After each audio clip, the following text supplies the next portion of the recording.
పై మనతో పాటు స్పందించేందుకు BJP MP కొండా విశ్వేశ్వరరెడ్డి గారు ఉన్నారు. నిజంగా ఫోన్ ట్యాపింగ్ జరిగిందా? దీనికి మాజీ ముఖ్యమంత్రి ఆయన బాధ్యత 100% జరిగింది. ఆయన ప్రభాకర్ రావు అయితే పోలీస్ ఆఫీసర్, అయితే పెద్ద పోలీస్ ఆఫీసర్ పారిపోయిండు. అయితే ఎందుకు పారిపోవాల్సి వచ్చింది? 200% నా ఫోన్ ట్యాపింగ్ అయింది, ప్రతి ఒక్కరిది ఈటల అయింది. మాది ఇడిచిపెట్టు, మేమన్నా వేరే పార్టీ వాళ్ళ సొంత పార్టీ వాళ్ళది అయింది ఫోన్ ట్యాపింగ్. 200% ఫోన్ ట్యాపింగ్ అయింది. శిక్ష వేస్తారా? కానీ నాకు పడదనుకుంటా. ఎందుకంటే కాంగ్రెస్ ఇంకా బీఆర్ఎస్ మ్యాచ్ ఫిక్సింగ్ 2.5 ఏళ్ళు అయింది. ఈ ఎలక్ట్రిసిటీ స్కామ్ ఏమాయా, రైస్ రీసైక్లింగ్ స్కామ్ ఏమాయా, కాళేశ్వరం స్కామ్ ఏమాయా, పోలీస్ ఇంక ఇట్లే నడిపిస్తుంటారు. నోటీసులు ఇచ్చారు. నోటీస్ ఇస్తారు, ఇంకా 10 నోటీస్ ఇస్తారు. ఎందుకంటే కాంగ్రెస్ బీఆర్ఎస్ మధ్య మ్యాచ్ ఫిక్సింగ్. నేను అనుకుంటా తెలంగాణ కాంగ్రెస్ నాయకులు ఈ మీద లోపటేయాలని. ఈడ వాళ్ళ నాయకుడు ఉండు కదా రాహుల్ గాంధీ, ఆయనకేమో వద్దొద్దు ఏకు రేపు అవసరం పడుతుందేమో పొత్తు పెట్టుకుంటుంది కానీ ఆపుతున్నాడు. లేకుంటే తెలంగాణ కాంగ్రెస్ ఇప్పటి వరకు ముగ్గురు జైలు వేస్తుండే. మీరేం ఫోన్ ట్యాపింగ్ జరిగింది అనుకుంటున్నారు? మరి కేసీఆర్ ఆయన తీసుకున్న నిర్ణయాలకు సంబంధించి అన్ని విషయాలు వెల్లడిస్తారనుకుంటున్నారు సిటీకి? అవును, 100% ఫోన్ ట్యాపింగ్ అయింది. ఆయన తీసుకున్న ఏమంటారు, నేను కాదు చేసింది, ఇంటెలిజెన్స్ చేసింది. ఇంటెలిజెన్స్ ఎవరయ్యా? వాళ్ళ చుట్టమా ప్రభాకర్ రావు? ఏంది? ఆయన రిటైర్డ్ అయిన తీసుకొని పెట్టిండు. ఎందుకు పెట్టిండు ఆయనను?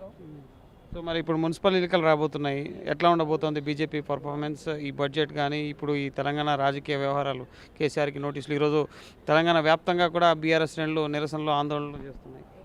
చేసుకొని వాళ్ళకి అదే ఉన్నది. మున్సిపల్ ఎలక్షన్స్ అలా ఒక రాజకీయాలన్నా, లేకుంటే ఆర్థిక శాస్త్రంలా, ఇంజనీరింగ్లా, వైద్య రంగంలా నువ్వు ఎంత బలంగా ఉన్నావు కాదు, నీకు ఎన్ని ఎమ్మెల్యేలు ఉన్నారు కాదు, నీ పార్టీ ఎటు దిక్కు పోతుంది. 2 పార్టీ ఎక్కడి నుంచి కిందికి పోతున్నాయి, అక్కడి నుంచి కిందికి పోతుంది. ఏకైక పార్టీ కింది నుంచి మీదికి పోతుందంటే, ఆ డైరెక్షన్లో పోతుందంటే only BJP. Direction is more important. అయితే మాకు ఒకే ఎమ్మెల్యే ఉన్న దగ్గర 8 ఇప్పుడు ఎమ్మెల్యేలు ఉన్నారు. 1-2 ఎంపీలు ఉన్న దగ్గర ఇప్పుడు మనకు 8 ఎంపీలు ఉన్నారు.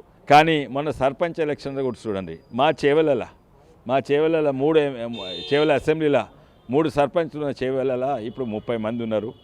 వికారాబాద్లో అంటే ఒక దారూర్ మండల్లో ఒక సర్పంచ్ లేని దగ్గర 10 సర్పంచ్ అయినరు.